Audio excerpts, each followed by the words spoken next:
तो हम बात कर रहे हैं खतरे में कलम के सिपाही। पत्रकार फिलहाल जोखिम से जूझने को मजबूर हैं।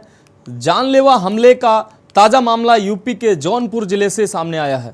जिले में लगातार पत्रकारों पर प्राण घातक हमले हो रहे हैं।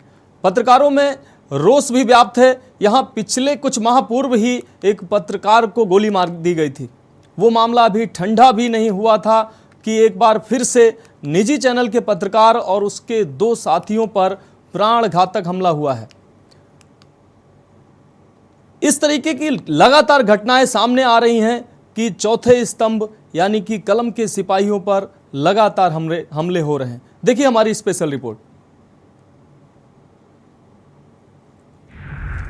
खतरे में कलम के सिपाही, पत्रकारों के साथ लगातार घट रही घटनाएं। भारत पत्रकारों के लिए खतरनाक जगह बनता जा रहा है। रिपोर्टर्स सैंस फ्रंटियर्स 2015 में एक रिपोर्ट दी थी। भारत मीडिया कर्मियों के लिए एशिया का सबसे घातक देश।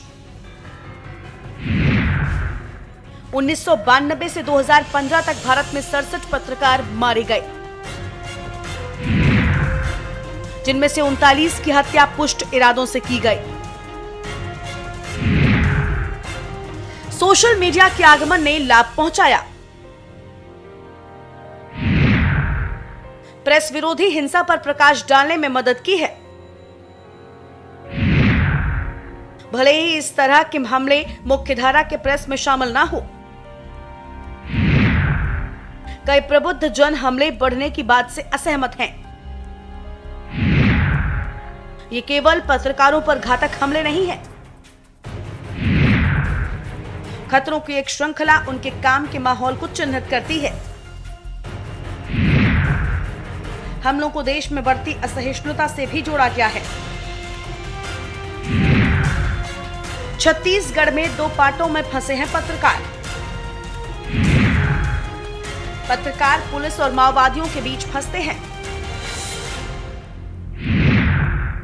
अक्सर दोनों पक्षों के गुस्से का निशाना बनते हैं।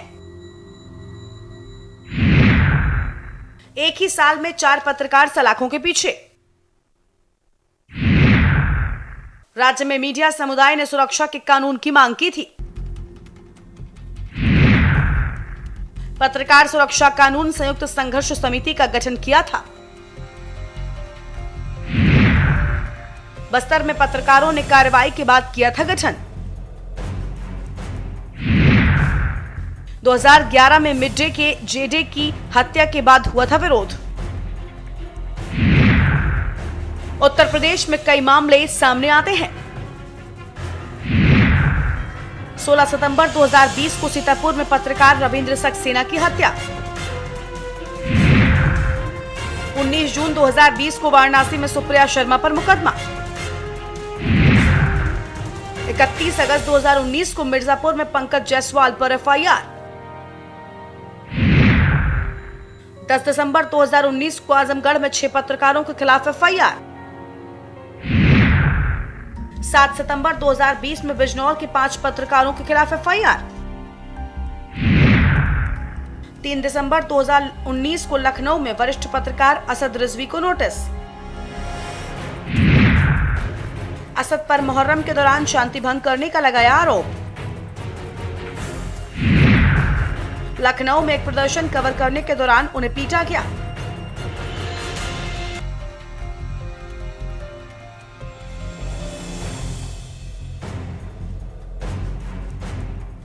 खतरों से खेलकर समाचार इकट्ठा करने वाले पत्रकारों पर लगातार हमले हो रहे हैं, जिससे बड़े सवाल खड़े हो गए हैं।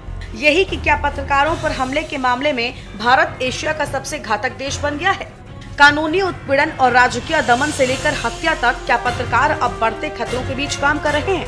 ऐसे न जाने कितने सवाल हैं जो इशारा करते हैं कि अब पत्रकारिता का पेशा जोखिम भरा होता जाता है, जिसके कई ताजा तरीन उदाहरण पत्रकारों पर हुए हमले और दर्ज की गई एफआईआर के बाद सामने आ चुके हैं। पत्रकारों के साथ ऐसी घटनाएं घटित होती आ रही हैं, उससे यही लगता है कि खबरनवीस यानी पत्रकार खतरे की जद में हैं। पत्रकारों पर हमले होना, उन पर खबर की कवरेज करने पर मुकदमा थोप देना, सरकारी मिशनरी के लिए आम हो गया है, जिससे ये कहने में अतिशयोक्ति नहीं होगी कि वाकई लोकतांत्रिक मूल्यों को नुकसान पहुंच रहा है। फिलहाल पत्रकार पर जानलेवा हमले का ताजा मामला यूपी के जौनपुर जिले से सामने आया।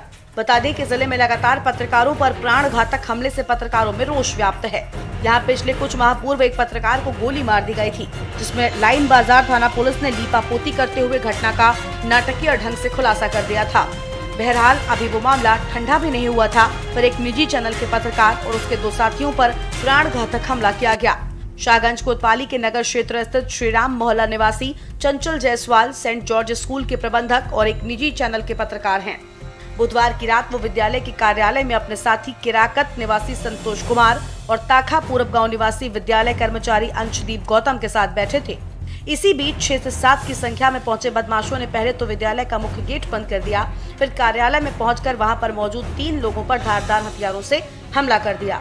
कर्मचारी अंशदीप किसी तरह से बदमाशों के चंगुल से भागने में सफल हुआ। कर्मचारी ने घटना की सूचना पत्रकार के परिजन और दोस्तों को दी।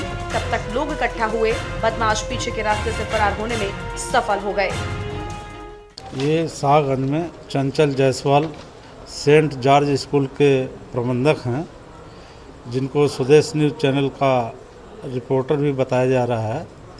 वो उनके साथ एक स्कूल के अध्यापक संतोष, एक और लड़का जिसका नाम आंसू है, वो स्कूल में बैठे हुए थे। बताया जा रहा है कि इस गुरदयाल व रवि प्रकाश अपने 2-3 साथियों के साथ आए और उन्होंने चाकू से चंचल जायसवाल और संतोष मास्टर साहब के ऊपर चाकू से हमला कर दिया, जिसके संबंध में तहरीर प्राप्त हुई है। मुकदमा दर्ज कर विधिक कार्रवाई की जा रही है। अभी तक किसी आरोपी की गिरफ्तारी हुई है? गिरफ्तारी के लिए 4 टीमें गठित की गई हैं, शीघ्र गिरफ्तारी की जाएगी। स्थानीय स्तर पर खनन और अपराध जैसे गंभीर मामलों में रिपोर्टिंग करने वाले पत्रकारों को कथित तौर पर माफिया के हमले का शिकार तो अक्सर बनना ही पड़ता है, लेकिन जब छोटी मोटी बातों में प्रशासन की भी नजरें टेढ़ी होने लगे तो ये मामला बेहद गंभीर हो जाता है। स्पेशल डेस्क के न्यूज़ इंडिया।